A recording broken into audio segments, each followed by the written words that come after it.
Zeus, delivering your midweek edition of CNN 10. Our show starts with a change in the air. The Trump administration has ordered that airlines flying directly to the U.S. from 8 other countries must keep passengers from carrying many electronic devices with them. They'd have to check them in the plane's cargo hold instead.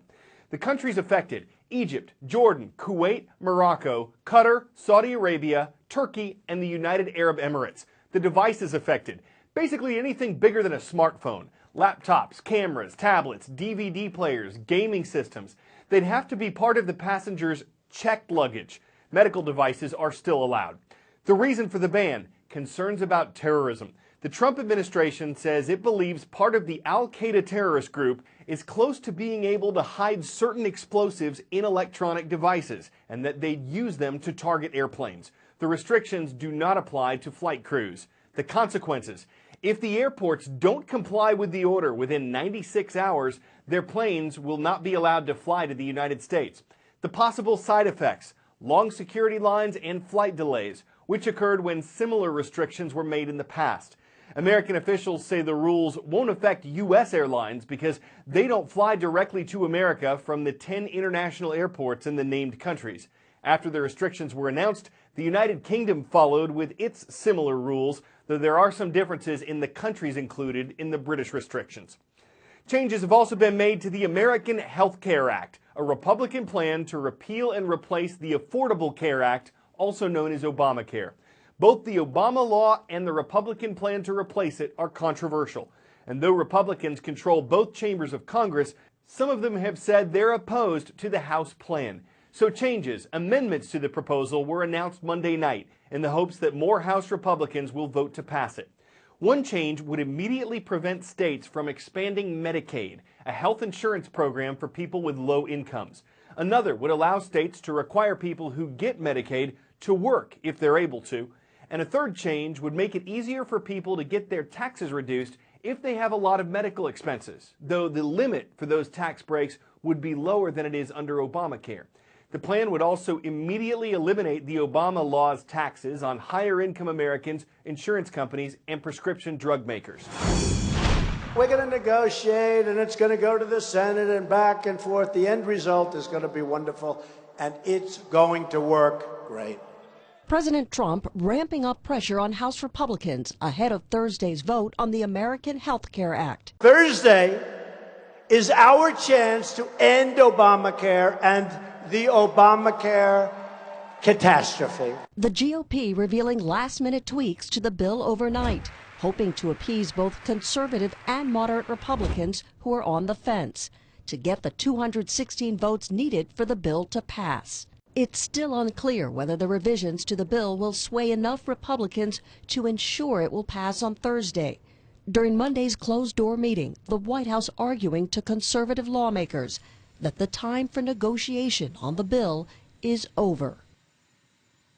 Naval exercises between American and South Korean ships were scheduled to begin yesterday. The U.S. military says they're a way to practice maneuvers, strengthen cooperation between the allies, and improve security in the region. But they've enraged North Korea, which has been a rival of the South and the U.S. since the Korean War ended. And it recently released a propaganda video that appears to show an American ship and bomber on fire. The North did something like this before in 2013, but the increased threats from the communist country have put other American allies like Japan on alert. Japanese school children at play, overseen by teachers who sometimes join in the fun, until they're suddenly interrupted. At the sound of the siren, children hit the deck and wait for further instructions. This is a drill, a loudspeaker announces. A missile has been launched. This is Japan's first missile evacuation exercise, a simulation preparing people for the threat of a possible North Korean missile strike against this country. The Japanese government is trying to demonstrate that as North Korea's missile program grows more sophisticated, communities like this could become a target. When it's all over, a government official thanks the volunteers and promises the Japanese armed forces will do all they can to shoot down North Korean missiles. But earlier this month, neither Japan nor its U.S. and South Korean allies could stop North Korea from successfully firing at least 4 missiles in a single day.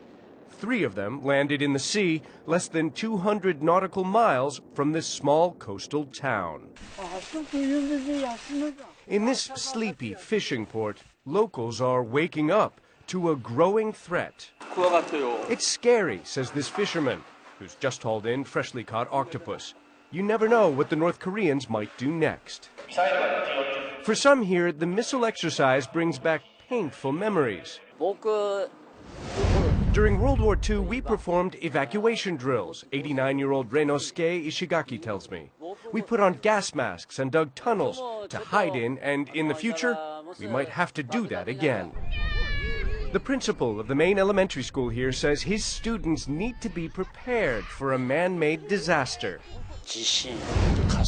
Usually we perform drills for natural disasters, he says, but the potential threat from a missile is beyond imagination.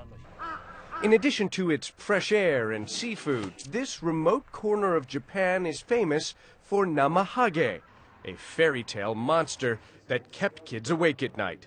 But now there's a very real threat that may leave everyone here losing sleep. Ivan Watson, CNN, Oga, Japan. 10-second trivia. What peninsula separates the Gulf of California from the Pacific Ocean? Placencia Peninsula, Baja California, Yucatan Peninsula, or Calabria? Baja California, the second longest peninsula in the world, is located here.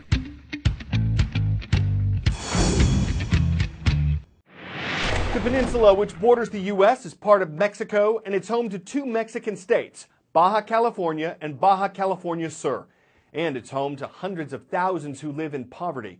There are a number of organizations that try to help those in bad living conditions, those who are unemployed, those who are victims of crimes and drug wars. One started with the basic need of shelter. When people get a house, they actually think differently about their own future, and that's the power of Homes of Hope. We build a structure for those that own their own land but need a little bit of help with their house. Our primary focus has been in the Americas. In the northern Baja area, which includes Ensenada and Tijuana, we do 16 by 20 and 20 by 20 houses. 1, 2, 3. And they have 3 windows and a door, electrical, drywall, very livable house. Every family has to have income. They have to own their own land, and they have to have children. Luis and Susan got 4 beautiful children. They're living in a 6-foot by 10-foot tarp over some dirt. It was difficult to sleep at night, all of us on the same mattress. Now we are more comfortable. Everyone has their own space, and now we can sleep with our arms stretched out. To see the joy in their face and the excitement, that's my biggest takeaway. I'm going to see that image probably for the rest of my life. There's a lot of love coming from people that do not know you, yet they give you a lot of love and so much security.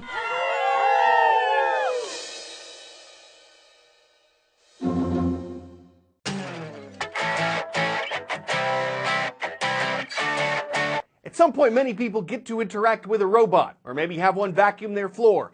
Not everybody gets the chance to put on a robot suit. If you're the CEO of Amazon, though, you can probably find a way to make that happen. The company leader is seen here testing out a robot at a technology and robotics conference. In this Twitter video, the man and the machine don't walk or pick anything up or really do anything much besides flail. But that doesn't make the suit a failure. Its movements may be robotled up, and even though it looks kind of alien, it's obvious the moment you lay mechanized on it that in arm wrestling, thumb wrestling, high-fiving, or dabbing, that thing is armed and dangerous. I'm Carl Azuz, and that's CNN 10.